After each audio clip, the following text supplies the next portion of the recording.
دنیا میں اتنی زبانوں کا پیدا کرنا بھی اللہ کی قدرت کی ایک بہت بڑی نشانی ہے۔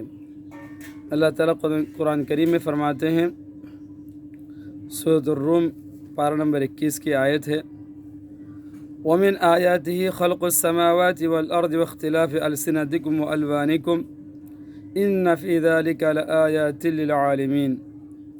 وَمِنْ آيَاتِهِ اس کی قدرت کی نشانیوں میں سے خلق السماوات والارض آسمانوں اور زمین کی پیدائش، واختلاف السنتکم والوانکم اور تمہاری زبانوں اور رنگتوں کا اختلاف بھی ہے۔ ان فی ذلک لآیات للعالمین،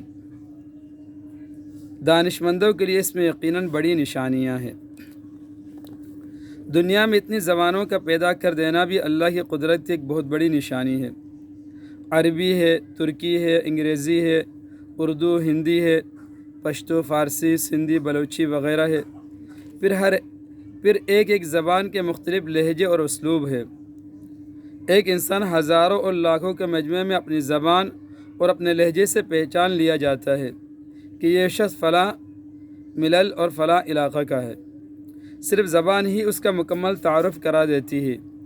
اس طرح ایک ہی ماں آدم حوا علیہ السلام سے ہونے کے باوجود رنگ ایک دوسرے سے مختلف ہے۔ کوئی کالا ہے، کوئی گورا، کوئی نیلگوں ہے تو کوئی گندمی رنگ کا۔ پھر کالے اور سفید رنگ میں بھی اتنے درجات رکھ دیے ہیں کہ بیشتر انسانی آبادی 2 رنگوں میں تقسیم ہونے کے باوجود ان کی 20 قسمیں ہیں اور ایک دوسرے سے بالکل الگ اور ممتاز۔